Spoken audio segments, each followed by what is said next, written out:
We're live. We are live. Welcome to Hydro and Co. This is the start of baseball season. We're pretty excited about that. B Rich will be with us on Thursday. You'll see that episode on Friday. But this episode is just me, Kendall, and Chase. We're going to be talking all things, the NL West, AL West? Yeah.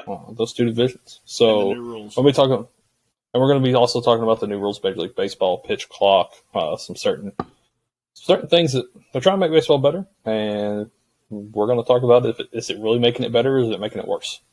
But before we get into that, we're just want to thank you guys for commenting, and subscribing to the channel, and keeping the support with us. We're going to be posting a lot more these next couple of weeks with WBC. Spring training's coming up, and also March Madness is right around the corner. So there's a lot. And I know the three of us specifically are going to be here every single episode through it. So getting into that, let's go ahead and start talking about the pitch clock. So for those of you who don't know, it will be implemented a pitch clock to try to make the games faster. And that has obviously worked. So average game went from about 3.5 hours, 3 hours, 45 minutes to about 2.5.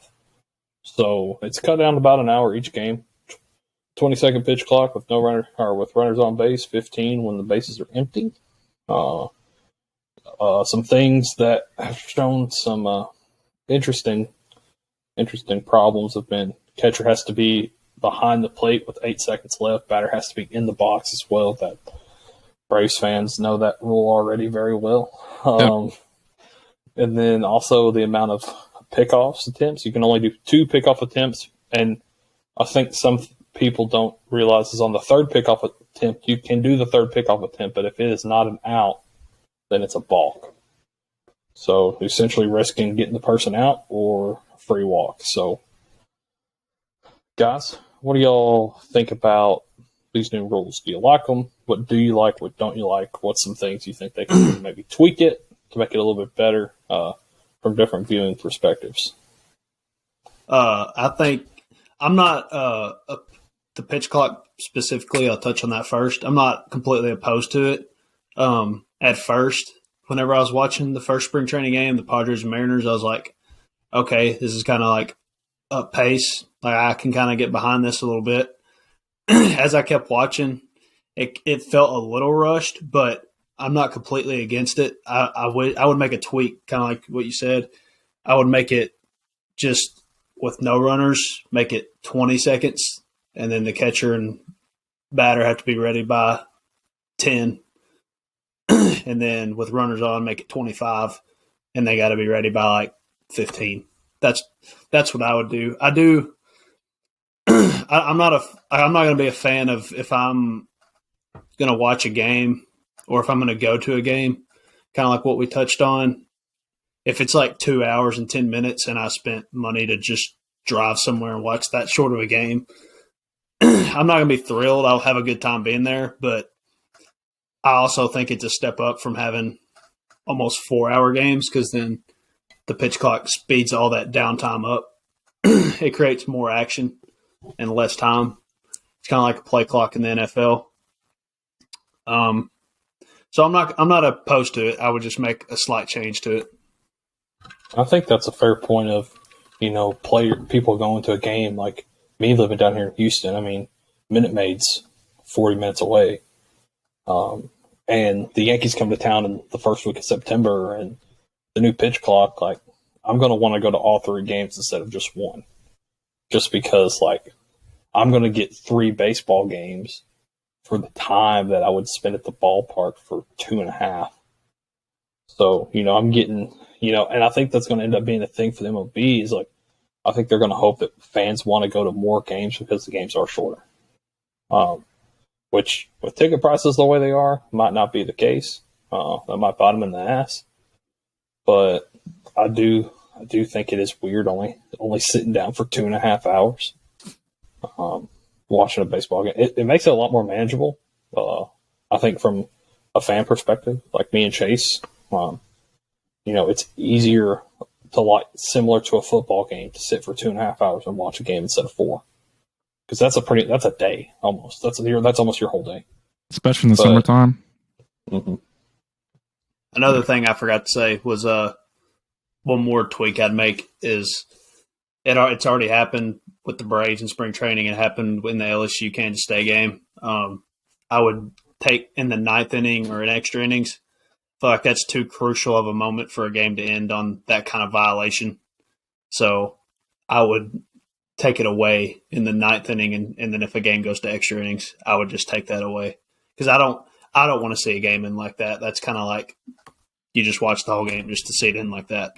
It's like a holding penalty in the Super Bowl, so I totally get it. So anyway, the pitch clock. As a casual fan, my opinion on the pitch clock is I've seen it in the minor leagues because where I live at, we got the Red Sox high A team. So I've seen the pitch clock already, in use, and I didn't mind it. And you don't really notice it at the games, really, but it's just there. A lot of the like social media clips I've seen, it was like the pitcher was uncomfortable and it looked like he was rushing because it looked awkward whenever, he was whether it was from a wind up or in the stretch, it seemed like he was trying to go, a little bit too fast. But I like it. Baseball is the only sport that doesn't have like some type of like clock implemented into their game. Besides, like, obviously there's cricket who can have games go on for forever, but we're not talking about cricket. But I mean, there need to be something for baseball because I mean, like you said, you could go to a game in July, a summer day, and sit out in the sun for 4 hours, and you might be miserable because it's hot. You might be having a good time too because you're at a baseball game, but you're getting both those feelings. And you want to limit those feelings a little bit because being miserable is not fun. But at the same time, going to a game, a 2-1 game, 2 hours, even, not fun. Definitely feels like you wasted a trip. So they'll tweak with it. They'll tweak it, and they'll mess with it. I'm sure some feedback will be given, and I'm sure they will change it. Maybe not our liking, but to where we can kind of meet in the middle, hopefully. But the ending of the Braves, who was it? Was it Braves Red Sox? Can't remember. Yeah, the Braves Red Sox. That can't happen. And it's spring training, dude. Just don't fucking call that. Come on, you don't have to. The Braves had the bases loaded. It was a full count. You can't do that. Just let it play out. Just take the back seat and let them play. But yeah, I like it overall. But there will have to be some type of like middle ground that will have to be met at some point. I think if you're a baseball fan though, you're happy that it happened that early.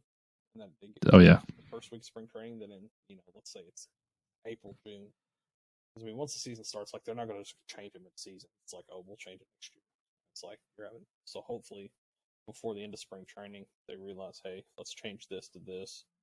But I will say something that I've noticed is what you've said was one, you see certain pitchers rushing, like Clark Schmidt for the Yankees, for example. I mean, his wind-up and delivery is so shorter now, and it might just because it might be mechanically, but it just seems rushed. Like Luis Severino, the Yankees playing right now, and I watched his first 2 innings of work today, and I mean, he's not a slow pitcher by any means, but man, he's having to work fast, and I think you're gonna see pitchers they're gonna pitch less.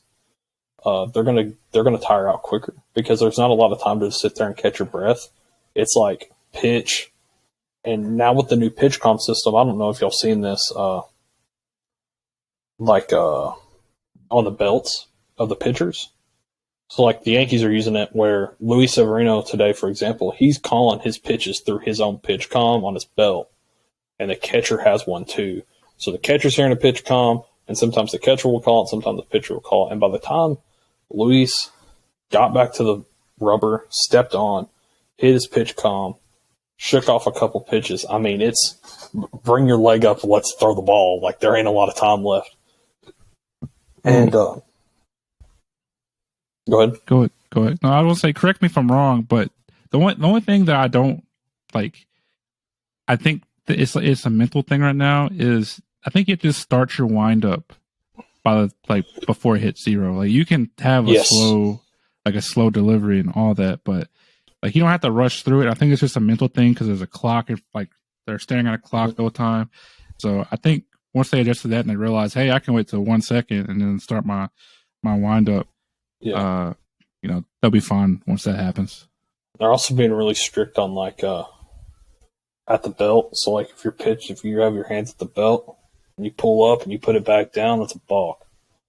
Because like Nestor's been, or like Kenley Jansen has been famous for like manipulating his wind up with doing this and bringing it up and bringing a leg.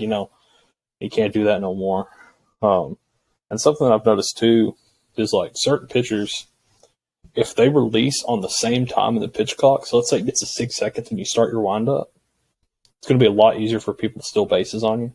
It's going to be something that players are going to look at in their scouting reports, because now you have an idea of, he's pitching on 6 seconds, and you can see the clock. So you can prepare yourself and you can jump on that 6 seconds. So like pitchers are going to have to be like, sometimes they're going to have to go, 5 seconds into the clock. Sometimes we're going to have to wait till the last second. So it makes, like, some people saying like it's taken the mental side out of pitching because they don't have the time to sit there and think.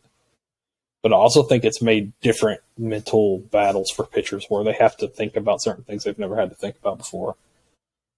And I do like the increased stealing. I think it makes the game more fun to watch.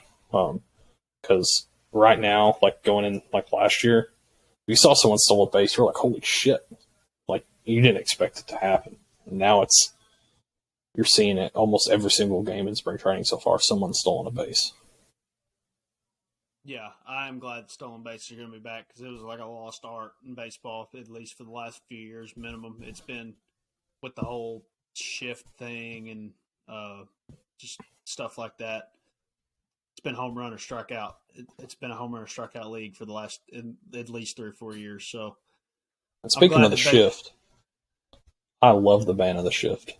I do too. That's the most beautiful rule that they've had so far. I've never been so happy about a fucking up the middle single, just right in between second and shortstop. You're like, that's baseball, man. Like, yep. That's how it should be played. Like the little dink singles that you used to not be able to get. Like batting averages are going to go up. Yeah, and I'm excited for that, because then that'll create more stolen bases for people like, I know Cedric Mullins already steals a lot of bases, but 2 years ago, nobody knew. He kind of like broke out onto the scene. Nobody knew who he was. So he was getting a lot of base hits in between first and second, still second. He had a 30-30 season. Last year's average dipped because he had a whole year of film and like stuff like that. People would shift him, so those were no longer hits. But I'm glad that the baseball is going to be more all around. To add to what you were saying about pitching, it's like you're not going to have as much time when you have the ball to think. You're going to have to, when that batter is during his walk-up song, when he's coming up, you're going to have to think of a pitch sequence in your head, like your go-tos, and you're going to have to pick one, and that's what you're going to have to rock with, because you're not going to have a whole lot of time to be like, oh, okay, he fouled this pitch off. What do you think? What do I think he's thinking? Let me try to throw him off. Like, no, you got to, like, as soon as he fouls it off, when you catch the ball walking back to the rubber, you got about 3 seconds to pick what pitch you want to throw in your head. It's also shown some troubles for the batters too. So something they talked about on the Yes Network broadcast today was the third base coaches are having to adjust a lot, because like for the Yankees, Aaron Boone's got to get the sign to the third base coach. Third baseman coach has to get it to the hitter in, let's say there's nobody on, in 7 seconds. Because you got 15 seconds. The batter has to be in the box in 8. So I mean, you see that really third base coach. He's really got 5 seconds. Yeah, he's looking at Aaron Boone, and as soon as Aaron Boone gives something, he's boom, boom. He's pounding out the sign. But it's just kind of cool to see how the game's evolving. Some people are going to hate it though. So are you guys saying the stills are going to be up because the size of the base increase? That also and helps. the shift. There will be more base hits. There will be more base hits through the holes, and the averages more people will go on up. base. More people on base, more stolen bases. Gotcha. And also just some pitchers that aren't aware of it can become predicted on when they're going to throw the ball. Right. And if that's the case, they're going to be able to take their lead and jump at a time instead of looking at the leg kick. I gotcha. Because they're also a lot more stringent this year on pitching back, like pickoffs. Like the pickoff rules are really serious this year. Like it's in the favor of the runner. Like you're probably going to see a couple. I'd say people like Whit Merrifield, Cedric Mullins, Jorge Mateo, Kilbadu, guys like that Trey are just Turner. fly. Trey Turner. They're probably all going to have over 30 steals. Even guys like if Anthony Volpe gets called up for the Yankees, he'll probably have 25, 30 steals. And it hasn't been that way in a while. Tommy Edmonds he don't have like burners, but he's fast. He may steal 30 bases. Shit, Harrison Bader could. There's a lot of guys that are going to try and succeed at stealing a lot more bases. Yeah, and I think that'll be good for the sport. Because, the Yankees have a catcher in Double-A right now. He's like our number one catching prospect. And with the pitch clock and everything, he stole 30 bases as a catcher. Because he's just got wheels. And, you don't see a catcher in the MLB stealing 10 bases, let alone 30. Imagine fucking Jose Trevino getting out there trying to steal second base. Good God. It's also going to make defensive catchers look a lot better. Yachty would probably love this because he'd just be like, fucking try me. Take a seat. But other catchers, it's really going to either, Orioles catcher last year. What's his name? One with the noodle arm. It was Pedro Severino. Yeah, Pedro Severino would get totally exposed. Yeah, his arm's ass. But then some catchers, they're literally going to be like Jonah Heim or like JT Realmuto, who has the quickest pop time in the MLB, are just going to absolutely hose people at second base. But that being said, let's go ahead and move on into our division predictions. So we can start with the NL or AL West, whichever one y'all want to do. Let's do AL. Okay, so we'll start with the AL West. So that is Angels, Rangers, Mariners, Athletics, and Astros. Yeah. So we want to, Chase, you going to share your screen? Yeah, you can do Let me share the opening day thing.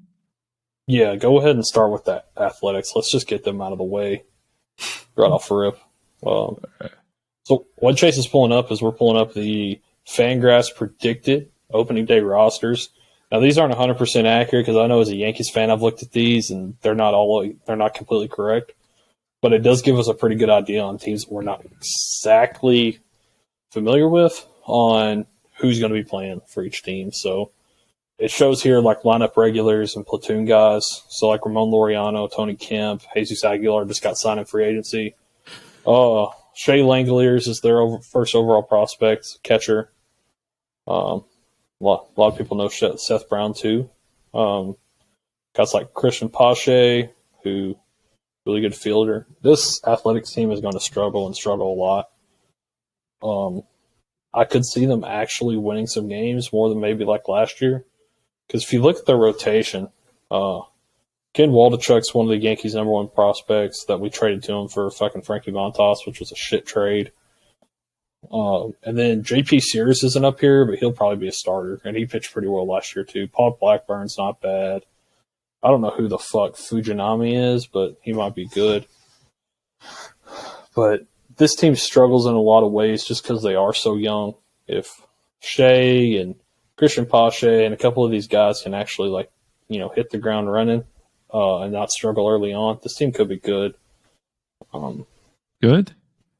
Good? Not good in terms of athletics. Not good in terms of the division. They're going to play. They're going to place last in the division either way. Yeah. But it's more for them. are these young guys going to start showing up? Because that's where their ceiling is, where how well their young guys play. Specifically, Shea. I think Ruiz is young too, yeah, and Christian Pache. Those three, and then like Ken Waldichuk, JP Sears, and then the bullpen is going to really have to hope for the best. Because other than Trevor May, it's not very solid. Now, Shea's got a lot of potential. Ramon Laureano's solid. Tony Kemp's solid. Tony Kemp's solid. Christian Pache's a great defender. He just can't hit. Like if we're using terms like this, anybody who's watching this podcast, they know the A's are going to suck. So if we're using terms like this, you know that they're just going to suck. They're going to run away with last place in this division. I've got them as my worst team in baseball. And I've got them going 54 and 108. Yeah. So under the Vegas line. So the A's are bad. All right. Yes. Yes. So basically, I don't know hardly anybody on this A's roster. All I know is I read that this is basically a minor league team, and if they don't spend money at all, so based on that, they're gonna be bad. That's all I know. Yeah, 1-for-1. Good job, Chase. We can move on to the next team. Good job. Whichever one's closest to them, I'm probably going to be The rest of this division solid. The rest of the division. Seattle's right next to them. So Seattle made the playoffs this last year. That's right. I'm right. Right? Yeah. Yeah. They beat the Blue Jays in the wild card. They won the World Series. I mean, this team's good. Don't get me wrong. I don't know. In some ways, I don't know how. They have some players that kind of popped off for them more than they normally would. Julio Rodriguez is obviously the star of this team. And then you got guys like Robbie. Big fan. You got guys like Robbie Ray and Luis Castillo. Paul Sewell's a great closer. But it's just like you look at this team and you look at the other teams in this division, and I don't know about you guys. For me personally, this is a third or fourth place team based on how well. I think the Angels, the Mariners, and Rangers are fighting for second, third, and fourth place, and and you can tell the win total. I mean, they're within 5 games of each other. Yeah, they're all within 5. Yeah, they're close. All 3 of these teams have gaping holes in certain places. I look at the Big gaping holes. Mariners position players, and that's what's Ty France is good. J.P. Crawford's not bad. Teoscar Hernandez and Julio were good, but Suarez is kind of not as good as he has been. Cal Rayleigh's kind of okay. When A.J. Pollock's your DH, that says a lot about the team you have. Because A.J. Pollock Chase is nowhere near a DH level player. He's not a power guy. He's like a platoon outfielder, honestly. Colton Wong, Jared Kelenic. Jared Kelenic could be really fucking good, or he could be shit. It's always seemed with him he's never really gotten over the hump ever since he's came up. But he's always had that potential being really good, so he could break out this year. But that's what I think. Shocker. Me and White are going to disagree. I think this is a great young team, and I think they're upcoming. And I have a very bold prediction that we'll say for a later episode when we get to our predictions, our yearly predictions. But I like the core of J-Rod, Teoscar, and Ty France a lot.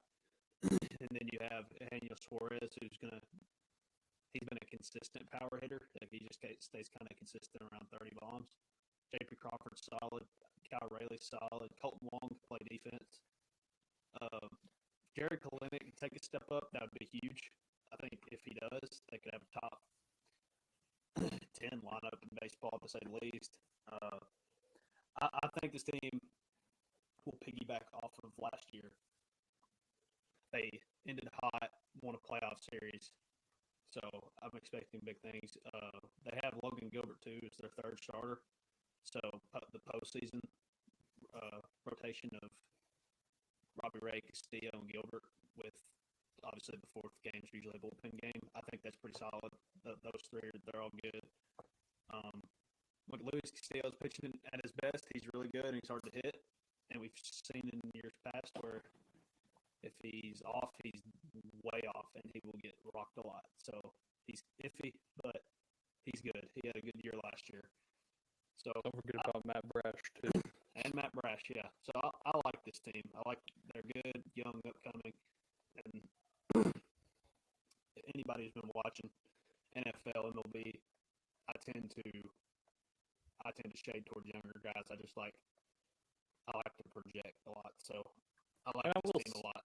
I will say, I'm not saying this team's bad by any means. Like, I could see this team placed in second. It's just, I don't know about guys like J.P. Crawford, Colton Wong, Jerry Kelnick, AJ Pollock. Yeah, they're all just solid. They have a very high ceiling, and they also have a low floor. They do. I have them finishing second in the division at 91-71, but I'm also not going to be surprised if they don't make the playoffs. Like you said, they're a young team, so that means high ceiling, low floor. They could be kind of anywhere. But I'm a fan of this team. Whenever I'm not rooting for the Orioles, obviously, I like J-Rod a lot. I like Colton Wong a lot, and I like Robbie Ray. So I think this team will finish second, personally.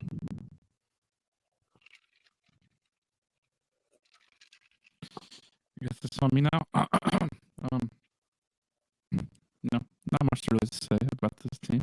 Don't know too much. Big J-Rod catch last year. He was one of the more exciting players to tune in and watch. But other than that, I mean, Kendall, you kind of convinced me that they'll be a good team. And as far as like Seattle goes, Seattle's a great sports town, so they need this team to be good. So, I hope for their sakes that they are good. I know your prediction, so I won't spoil it. But I'm high on them. Go with them. Sure. Go team. Well, Roy, either the Rangers or the Angels. Yeah, I think it's the Rangers is next. And again, Mariners, Rangers, Angels. I could see any of the three finishing 2, 3, 4. It's going to be a good race. So the one good thing about this Texas Rangers team is they like to spend money. They do One now. bad thing about this Texas Rangers team is they might have spent too much money in the wrong spots. This is a good team, in my opinion. Marcus Simeon's good. Adolis Garcia's good. On paper. Nathan Lowe's good. Corey Seager's good. Josh Jung's not good. Jonah Heim is good on defense. Robbie Grossman is not good. Mitch Garver, who knows what the fuck. Mitch Garver sucked last year. But the season before Mitch Garver was good. So I think Mitch Garver's going to DH a lot potentially if he can get himself together. But this team is obviously the talk of this team is the starting rotation: Valdi, Heaney, Jacob DeGrom, Martin Perez, John Gray. Now you obviously see those five, and then there's also Jacob Rizzi's also on there. So there's those six. 5 of them are going to start. I know about Andrew Heaney from being a Yankees fan. Good luck to the Rangers organization having him pitch because he's prone to implode. But they have 4 legitimate top 2 rotation guys on this team. John Gray's the top 2 rotation guy. DeGrom, Valdi when he is on is an ace. And Martin Perez, when he's on, he's an ace. So this rotation could take this team a dance when it comes to Jacob DeGrom about not being able to play the whole season.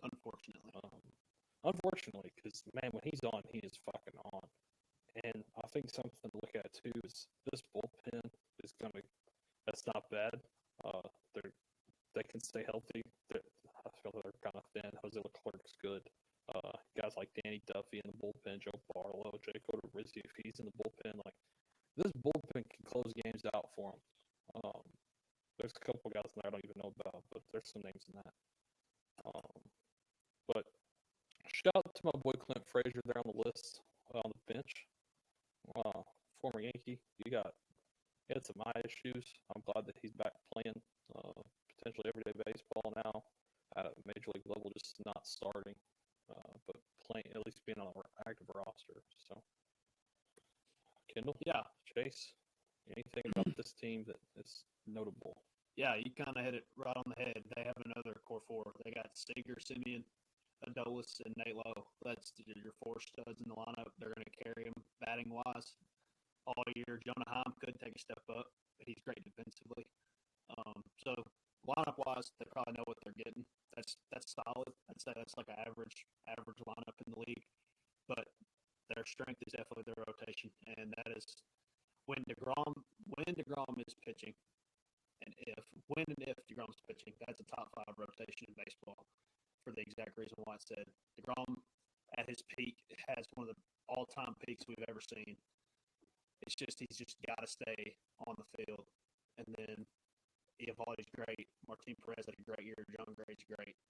The only one that's question marks is Andrew Heaney.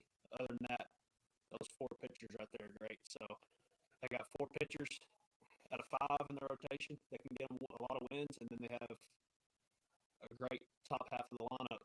So I think this is going to be a good team. I have them finishing third at 83 and 79. So a couple games above the Vegas line. I did take DeGrom's health question marks into account with that. I think they're going to be a good team, and if they don't get hurt, I think they'll win more than 83 games. But yeah, I just got to take that into account. So I got to finish third. I also think Jake Odorizzi will be the 5th starter by about early May. I can see it. I think everybody didn't like him as far as like the fans go. But I mean, as far as this team goes, it seems like they weren't happy with what happened last year, so they went out and spent some money. And obviously, like you guys said, whenever DeGrom's on, he's on, but it seems like he can't stay healthy, and it always sucks. You always hate watching like talents just not go. I don't want to say go to waste because I don't want to be like a negative thing, but essentially go to waste because of injuries, and a lot of it they can't help. It's just bad luck. But for the game of baseball, I hope he's good, and I hope he stays healthy, and he has a full year pitching because baseball's a lot better with him. Dude. I love watching him pitch. He's great. I hate playing him on the show, I'll tell you that. But I hate that motherfucker. But yeah, I mean, it seems like Vegas has him being a 500 team, around about 500. So it would be an improvement from last year. So, and I mean that's what they're trying to do is improve. So they've got a great. We'll see if the moves pay off. I hope they keep them together because Seager, Adolis, Simeon, Nate Lowe. Those are 4 fun hitters to watch too, especially back to back to back to back. This team's going to be like a last year Raiders. Like I think they're going to have a lot of close games, and they're going to be a fun team to watch. It's just they're going to have some games where they just can't close it out pretty much or stay healthy. Even in baseball, this team could have kind of like a Mariners type season. Yeah. But moving on to the Angels, your big 2, Shohei big and Mike. 2, yeah, core 2. Yep. And the boys. The boys tend to sell the bag with them too quite frequently. The pitching rotation: Tyler Anderson, Reed Detmers, Patrick Sandoval, Jose Suarez, Tucker Davidson. Reed Detmers is kind of one of those guys that you're hoping will take a step up. I think this will be a second full year this year. Patrick Sandoval's like a 5 guy, 4 guy, but in that this lineup has gotten better with Brandon Drury in it. Hunter Renfro. You know, you hope. The big thing about this team that I hate to see is just there's a lot of names in this lineup that have been good, but they never are all good at the same time. Either Mike's out hurt, or Anthony Rendon has a career low season, or Drury's just now coming to the team. Taylor Ward's Taylor Ward's starting to break out, and Jared Walsh is starting to break out. So like those two guys can play consistently, and this team has the pieces. Gio Urshela is going to be one of those guys that is a really solid defensive platoon guy, playing every other day, every 2 days kind of guy. I think that will be good for them to have. And their bullpen's not bad. Ryan Tapera is good. Aaron Loop's not bad. Quijada's not bad. So, I mean, they're not great, but they have the back end. And they got guys like David Fletcher who had good seasons before. So, I hope this team is good just because of Mike. I love Mike Trout. I feel like Mike Trout for the last 8-10 years has deserved to be on it. They have a solid core. Shohei, Mike, Taylor. I'm not putting Anthony Rendon in there. Brandon Drury, Jared Walsh. Those 5 guys are solid, above average major league players. And then Mike and Shohei are way above average. They're in the fantastic category. Yeah. I think outside of the Athletics, this is the second easiest team to kind of say because it solely depends on health, and it sucks that that's the way. Last year, Trout couldn't stay healthy. The year before, Trout couldn't stay healthy. He hadn't been able to stay consistent healthy the last 2 years. Before that, the year before Shohei's MVP year, Shohei was hurt, and it was a Trout solo show. So they just got to stay on the field at the same time. I like the Hunter Renfro signing. It adds pop. He won't hit it for a high average, but he will hit some bombs. Put him after Shohei and Trout if they get on. He can drive them in. Taylor Ward's a great player. He can play everywhere. Anthony Rendon, he's been one of the biggest disappointments on a free agent signing ever. That contract fucking hit them in the ass. Yeah, Brandon Drury's solid. They have a solid roster, and Shohei Ohtani is a top 5 pitcher as well as a top 5 hitter, in my opinion. So they're good. They just, like I said, it's easy to say. They just got to stay healthy. And for that reason, because I don't know if they're going to stay healthy, I had them going 81 and 81. Golly, it'd be such a disappointment if they did, dude. Yeah. But if they stay healthy, they have a ceiling to win like 95 games. 81 and a half. Right. Vegas agrees. Yeah, Vegas agrees with me. Pretty much, are they going to be over 500 or under or at 500? Yeah, I made my predictions too before I even seen those Vegas lines. That's pretty cool.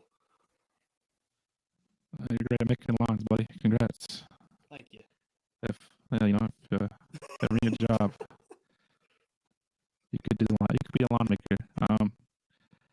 So as far as this team goes, I know Shohei, I know Mike Trout. That's about it on this team. But from what I do know is it's basically those two, and then it's just the cast, and like it's how far can Shohei and Mike Trout carry the boys, and how much can the boys help Shohei and Mike. So if you guys are saying that it's a step up from the previous years, and they both stay healthy, that's good. That's good.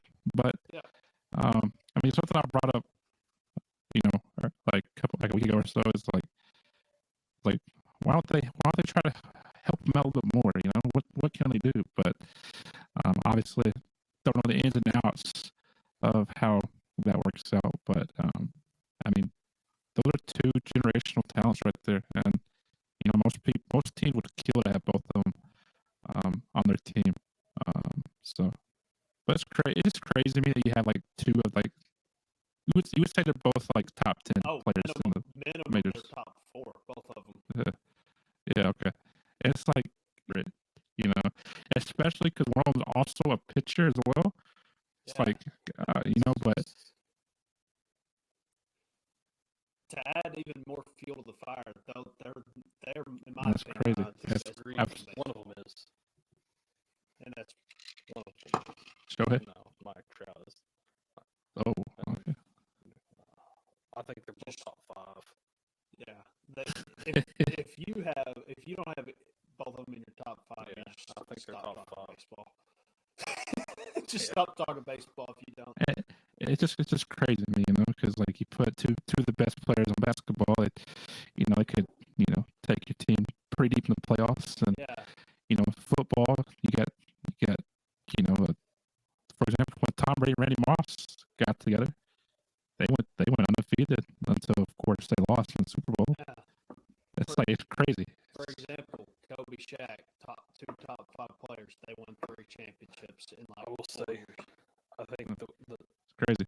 It's crazy to me. say one thing about the Angels. I feel like that's just consistently hurt them ever since Trout's been called up. Is their homegrown guys have not made the step up and been good in the MLB. Joe Adele, Like Reed Joe Detmers Adele is a massive Joe disappointment. Adele. Yeah, they thought Joe Adele was going to be that guy right next to Mike Trout. He's actually from Kentucky. Yeah.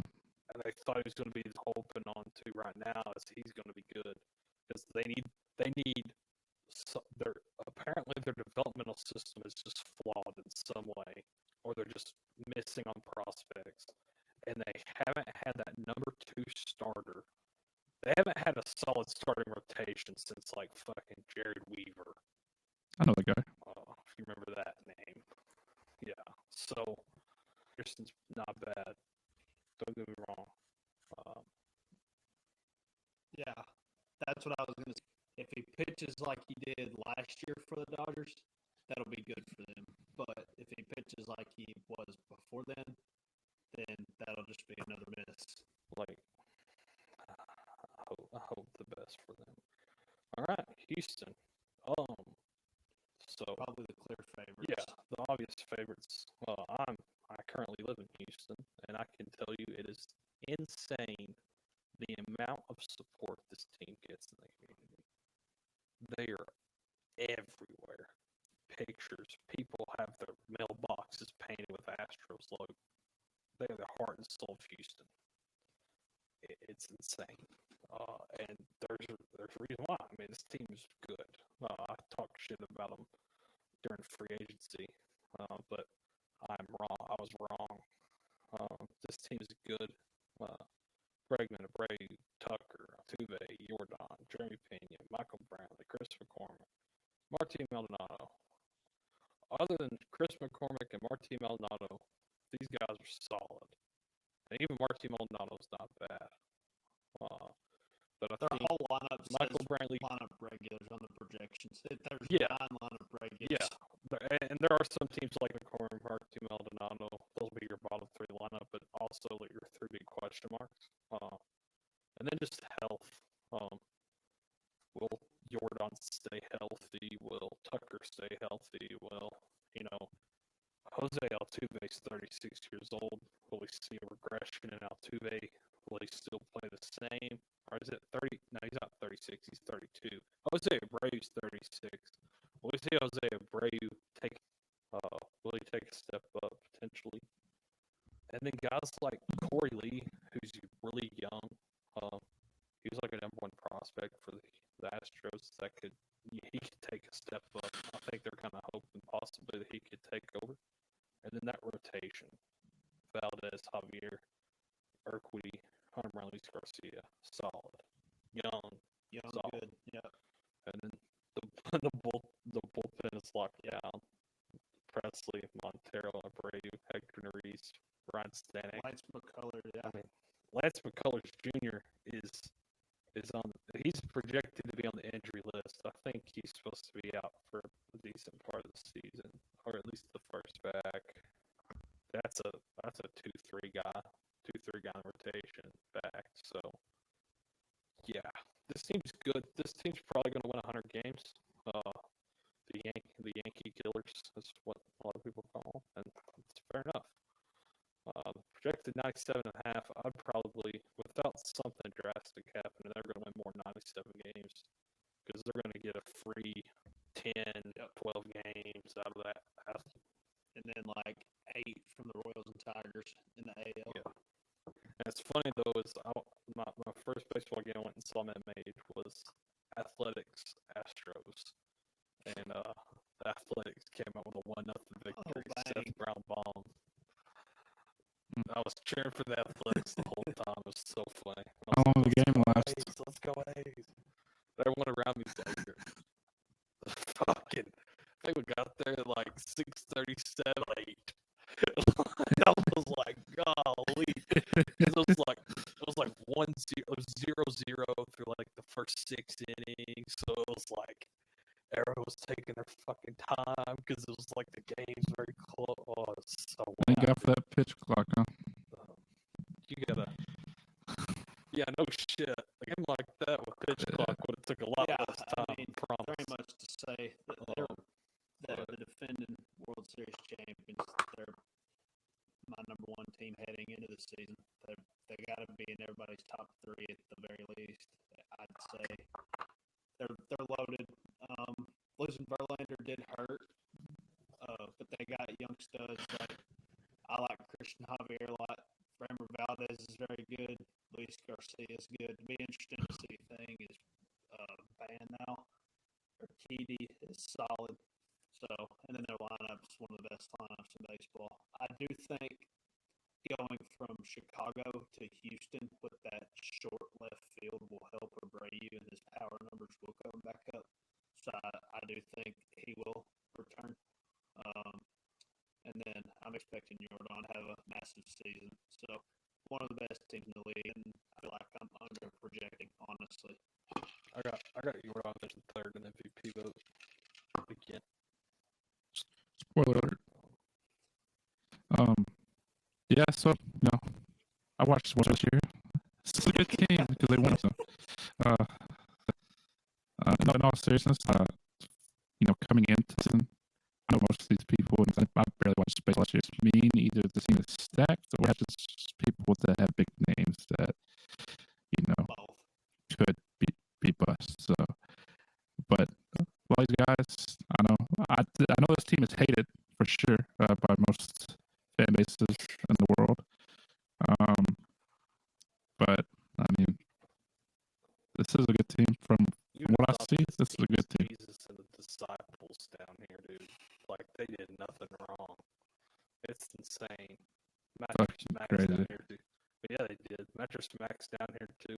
That's awesome. I can see. I drove by Mattress Max. So anytime I go into town, I see Mattress Max. Better pray he doesn't bet on the Astros because that's not good. All right, that's not good at all. The NL West. All right, so now the NL West.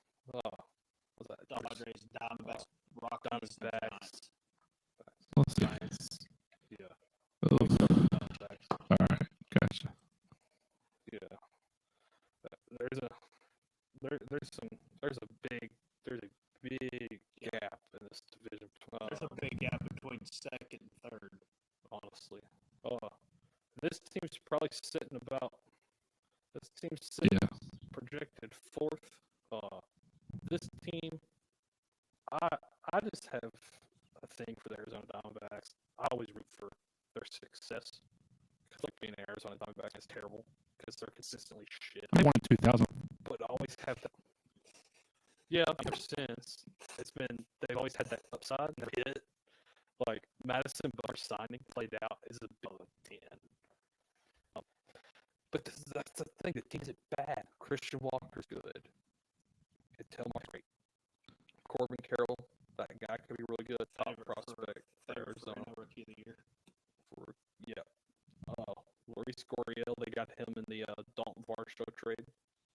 Nick Ahmed is one of those guys that he's gonna play every day, and he's gonna play good defense. And he's gonna bat about 240, 250, and that's gonna be it. Carson Kelly had a terrible start to the year last year, so Carson Kelly's either gonna have to play well or he's gonna lose his job and probably either get traded or go to the DH spot. because Jacob McCarthy, like you could easily move Loris Coryell to right field and move Carson They signed Kyle Carson Lewis. DH, but Evan Longoria, That's a solid signing. Kyle Lewis. Alec Tomas is not terrible. He's young. I like Alec Thomas a lot. Evan Longoria gives that veteran presence to this team that I think they do need really bad on the position side. He's going to play not every day. Him and Josh Rojas will probably split the third base majority of the time. But their lineup is average. I think that's the over lineup. They're average. Their pitch rotation has gotten better and better. Merrill Kelly and Zach Gallen, those are the top two guys in that rotation, and they're solid pitchers. Madison Bumgarner, the fact that Merrill Kelly is older than Madison Bumgarner, and Madison Bumgarner feels like he throws like he's 60 years old. The man tops out fastballs like 88. Like, I don't know how he does it. That's not good. He struggled. No, it's really not. And it's really crazy to think because if you look at their service time, Madison Bumgarner's followed up until he was 30 years old. Like he's going through arbitration at 34. If nowadays with pitching prospects, if you're topping out at 88, you're not making it. You're never going to make the. He has a big name. Zach Davies, Ryan Nelson. I don't know too much about them. Gabriel Marino, solid. He can give you some solid starts. Gabriel Marino Chase was one of the top. I think he was the number one Blue Jays prospect, or Martinez might have been their third baseman prospect. He was top 3 for sure. Came over in the Dalton Varsho trade with Loris Coryell. He's probably looking to start at catcher potentially at some point in the year. Love Joe Mantiply. Dude's a menace. Andrew Chafin was a good signing for them. Gives them a solid 8th inning guy. Mark Melancon. They got 5 people projected to be a closer. They don't know who the closer is going to be. Yeah. Yeah, Miguel Castro pitched for the Yankees last year. I don't know why they have him at closer because he never had a save opportunity. That motherfucker was pitching he was a 7th inning guy, middle reliever. But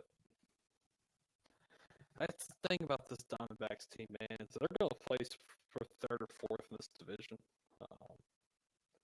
But on paper, they're average. They just tend to underperform a lot. Yeah, we agree. I've got them so average that I have them on 81 and 81. Very possible. That's average. An improvement from last year, and I think this team will get slightly better.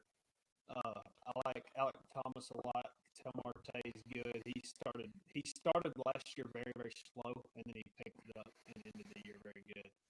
And Corbin Corral is projected to be a stud. Lourdes Gurriel can hit every once in a while. Evan Longoria, for some reason, can hit every once in a while. He'll go on like a week stretch where I like Kyle Lewis. I didn't even know they traded for Kyle Lewis or signed him or whatever. I'm a fan of Kyle Lewis because he's a beast in the show. I like his swing a lot, so that's why I like Kyle Lewis. Yeah, and then they have a 2-headed monster at their rotation. Zach Gallen's a beast. Merrill Kelly's a beast. So, very average team, and I think that they take a slight step up. Yeah. I don't know much about this team other than they play at, I think, Chase Field. So they'll hold a very special place in my heart. I think they have a pool as well, if I'm not mistaken, which is pretty cool. But yeah, I don't know anything about this team really. I know some players. Evan Longoria, is he the guy who played for the Rays for a long time? Yeah, he's still playing. Good for him. He'll go on like a week or 2 stretch where he's mashing the ball, and then you won't hear him like it. No, but go ahead. I was gonna say, I think Gabriel Marino and Corbin Carroll, like if you're a D-backs fan and they play well this year, like you have a solid young core developing with those two.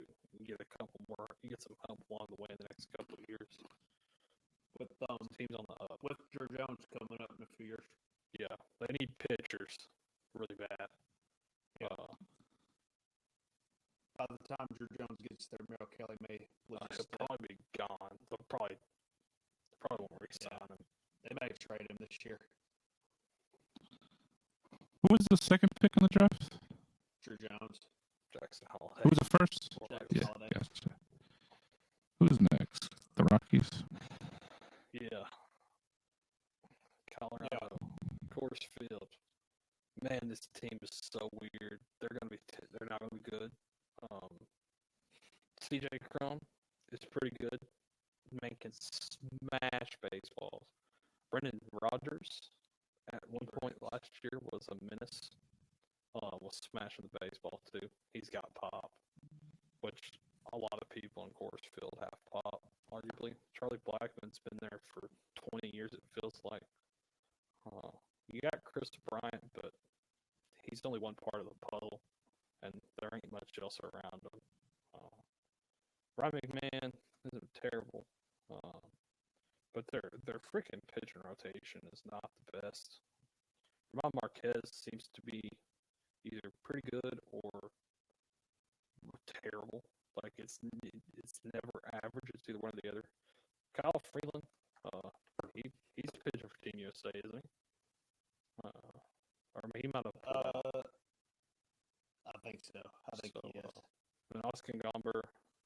Jose Urena, I don't know if you remember him, Kendall. He's a Miami Marlins prospect for a while. Oh, yeah. So we'll see how he plays. But he's the guy that was hitting Acuna on purpose, and they had beef. There you go. Daniel Bard is about the star of this bullpen. But man, this team is just not in a really big position to win. They're going to be down there with the Athletics in the bottom part of the league. I think they are better than Athletics, but not by a lot. So, the Rockies, in my opinion, they're always, when they're playing at home, they're very feisty, and they'll have about a 50. On the road, they completely suck, and that's where they just stack losses upon losses upon losses. But I think at home, Coors Field, they'll be scrappy like they always are. They'll upset some teams here and there, beat the bad teams at home, go about 500. And then overall wise, I have them finished in last 65.5. So I have them right at it. What a go. The rotation it's okay.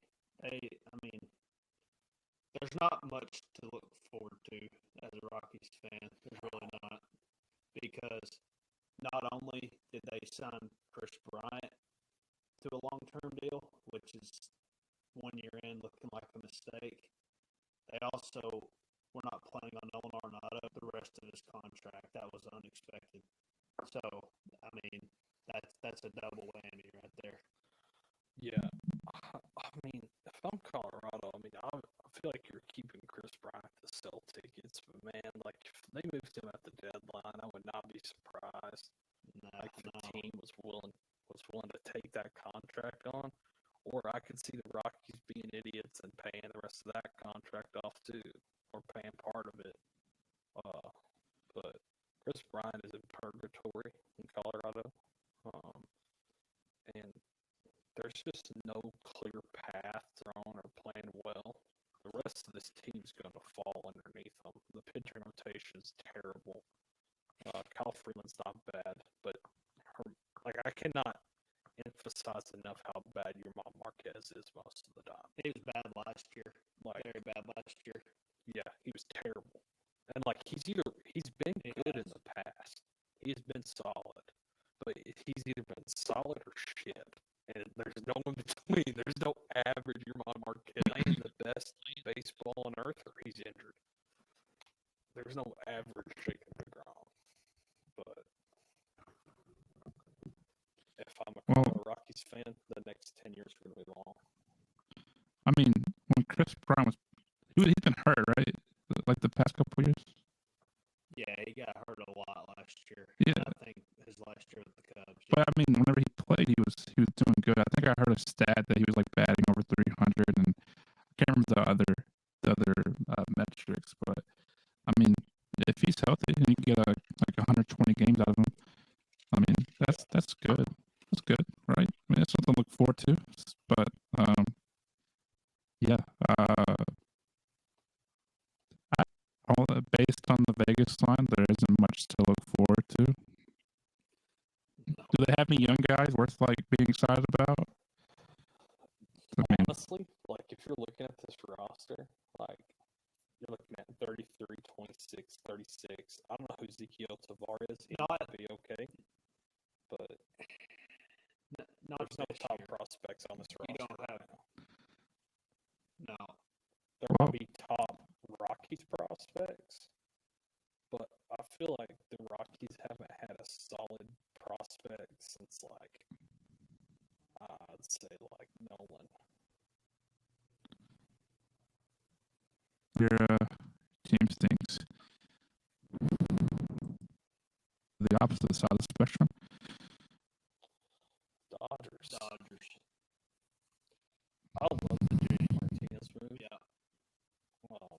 I think he's going to succeed there. Even though he's 35, like he's played solid. I think Gavin Lux got hurt today, so He did. hopefully that's not. He got carted off. Hopefully that's not a long-term thing. Even if he got carted off, so it very well could be. The silver lining to that is that Chris Taylor can easily play that position if needed, and he can do it decently well. So this team will always compete because their division is so weird. They're probably always going to win the division most years.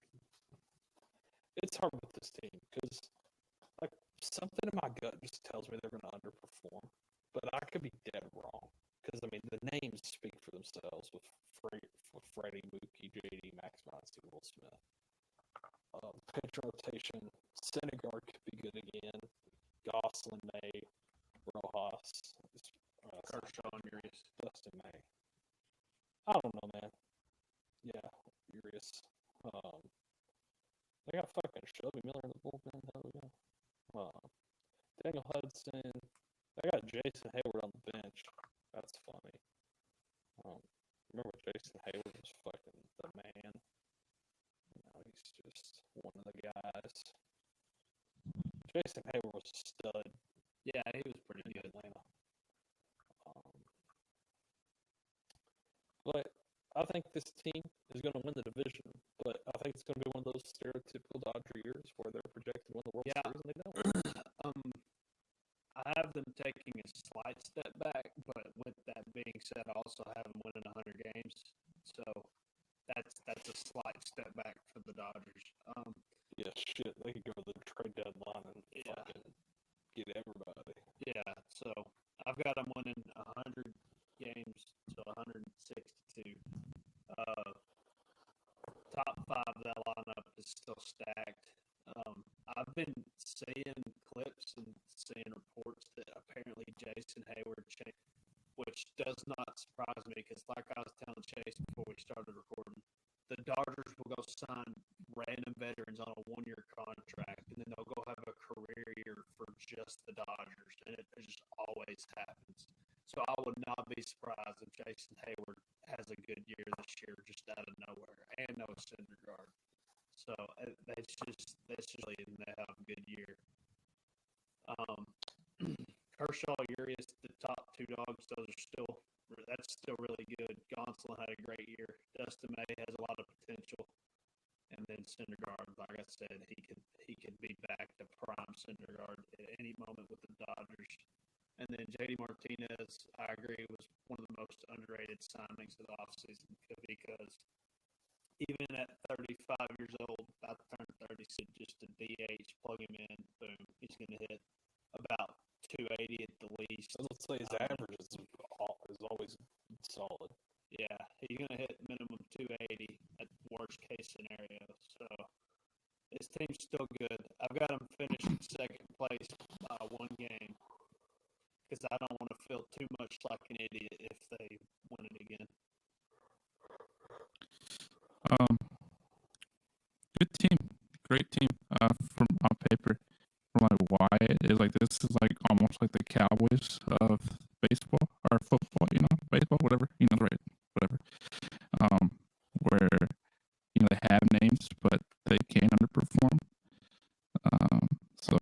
That's what I'm getting. That's not good. But based on like the names here, I mean Freddie Freeman, Braves fans know him, love him. The Packers. There you go. Yeah, I was about to say Packers. The Yankees are kind of like the Cowboys. Yeah, Okay. the Cowboys. Well, I mean, when's the last time the Yankees won? Not too long ago, right? Yeah, okay. Yeah. Beats I said the 1996. Packers because before this year, it seemed like every year this team's they're always the favorite. This team's gonna win the NFC, go to the Super Bowl. This team's gonna win the NFC, go to the Super Bowl. It felt like that every year except for last year. So I felt like that's what it's been like with the Dodgers the last 5-6 seasons. It's like the COVID year.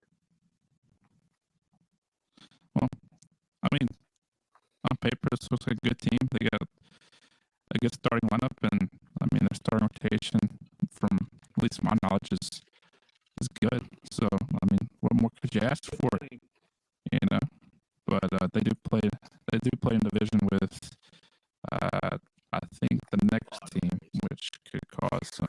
What a fucking team, man! Loaded, absolutely. This is another one. It's funny how this team is like mostly lineup regulars. There's a couple platoon guys in there. I'm not even going to talk about the top 4 names. It's obvious. Yeah, they don't even have Tatis on here because he's still suspended. Yeah. Okay, Austin Kim won't be. I guess he'll start at second still.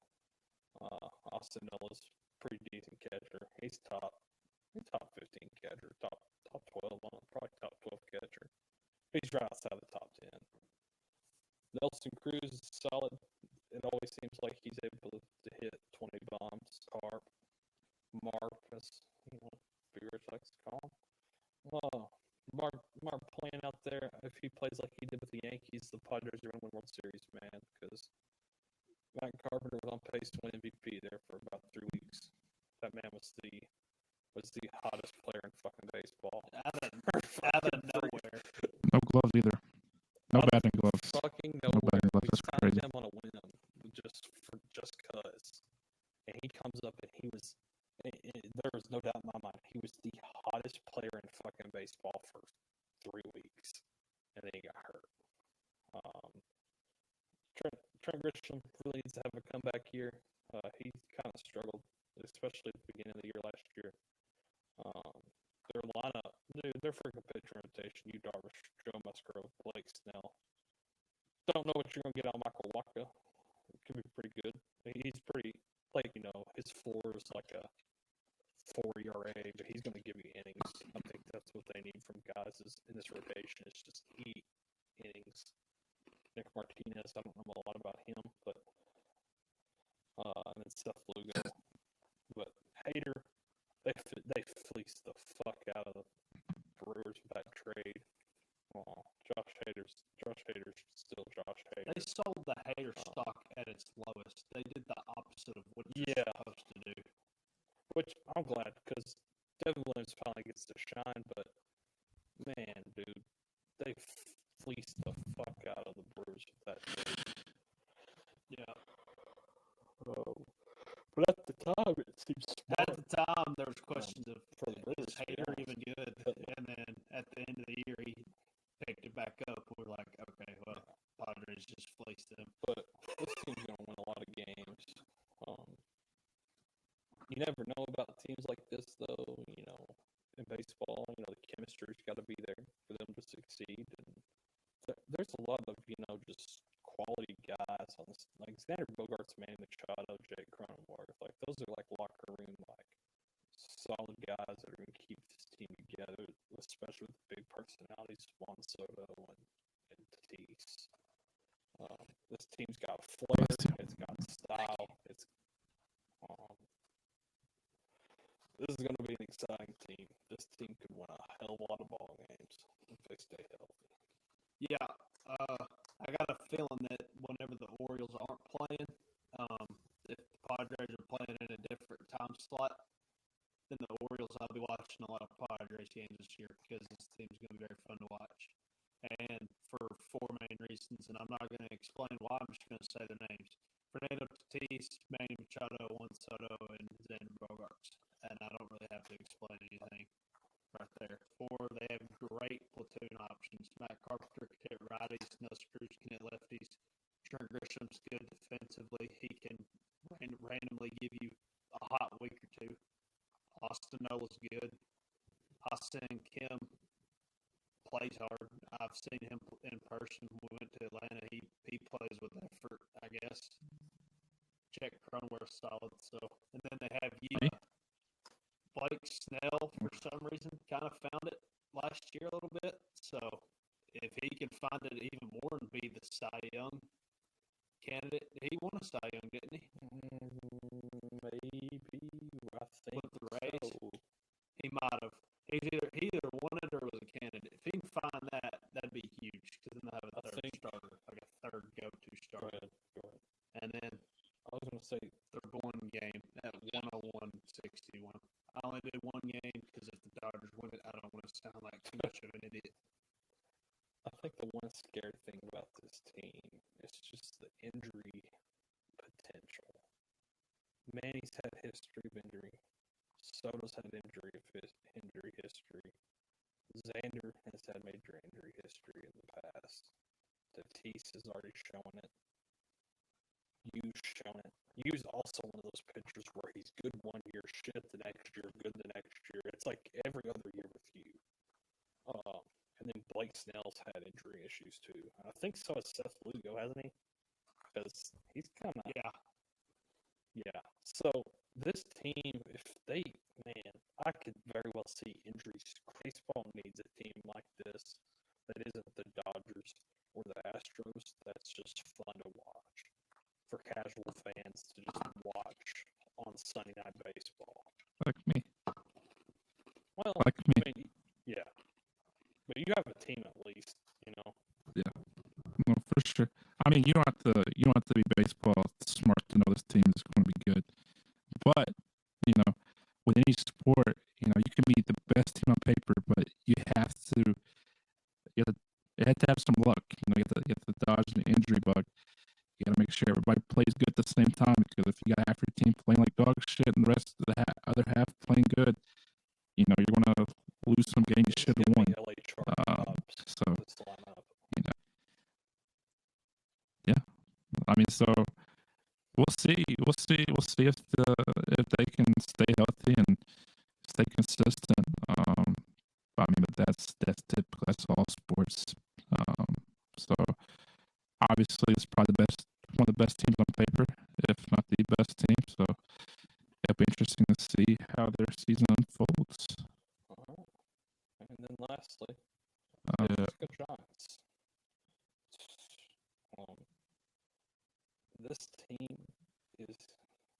This team reminds me a little bit of like the New Orleans Saints. And I'm going to tell you why.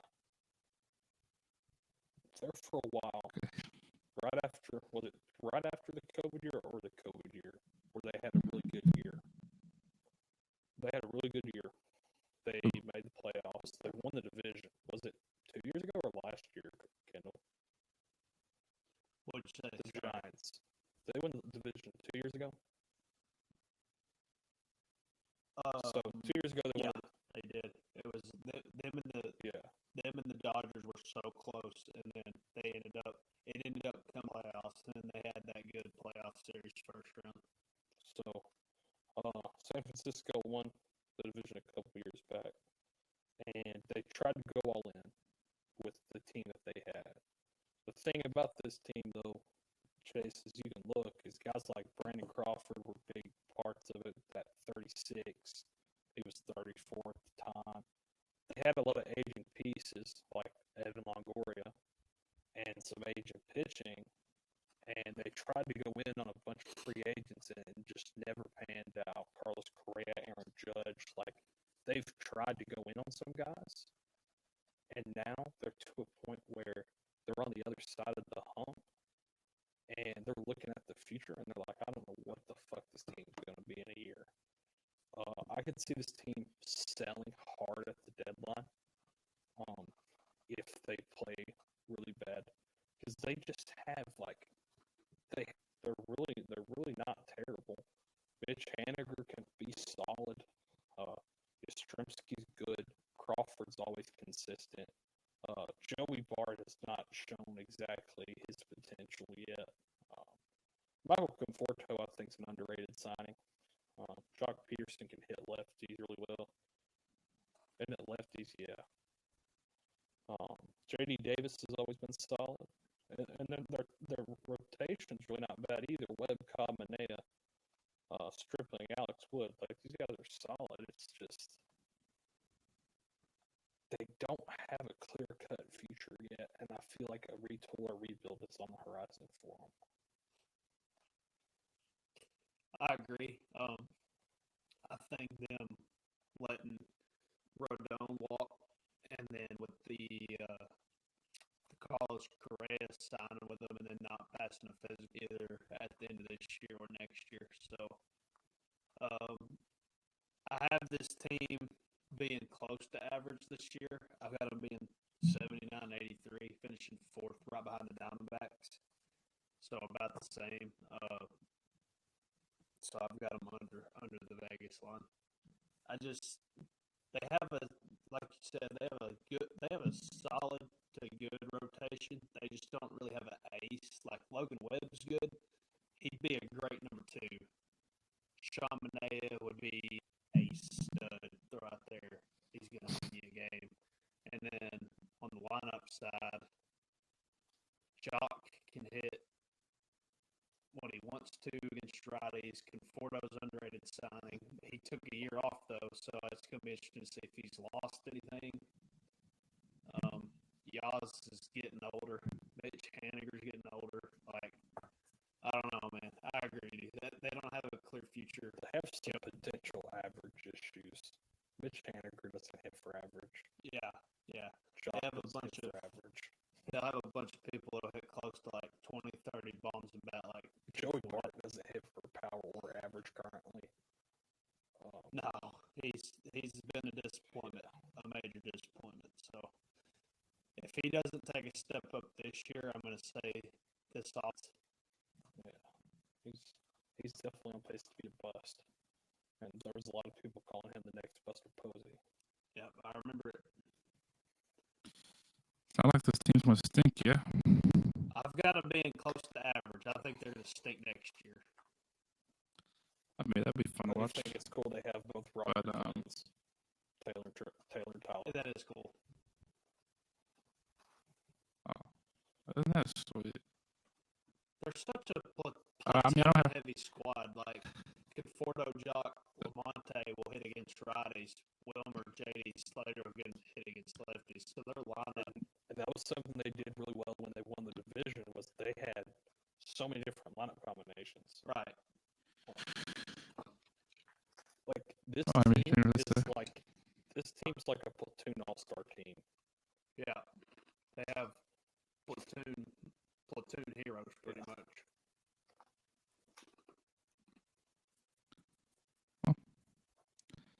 Go team. Good job, Chase.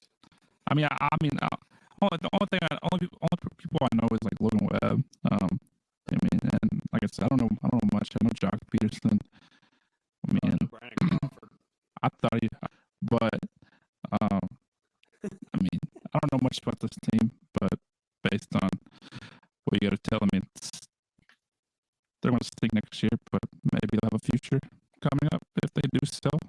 So they're going to be like the Washington Nationals now in a year or two, but they don't have the capital to get the prospect load that the Nationals did. Didn't they swing and miss on 2 frames? Correa and Judge. Oh, Judge, yeah. Correa and Judge, yeah. That's another thing. So the Giants and the Diamondbacks are a young upcoming team with a clear line of sight for a future. So I think the Giants window that we remember like growing up like 8 or 9 years ago, it's officially like it's time to work on the farm, I guess. Yeah, but yeah. All right, boys. That's the end of the episode. We got 2 divisions down. We got a lot. We got more divisions to go. 4 more to go. Yeah, we got 4 more to go. Fierce. division up next. Bears division up next. So we'll be talking. I'm glad you said that. So we're going to be talking NL Central next week, or on Thursday. That episode will come out Friday.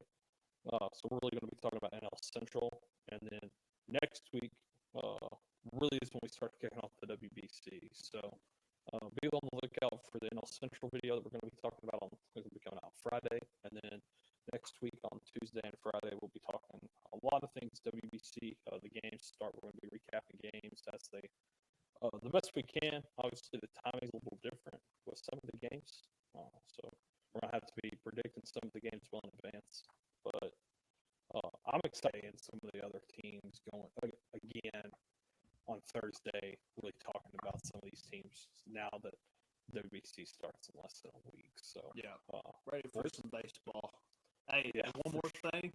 I like the layout that we have, like our little plan. We saved the best two divisions for last, the NL and the AL East. Hey, By far the best two divisions. The AL East episode's going to be hotly contested.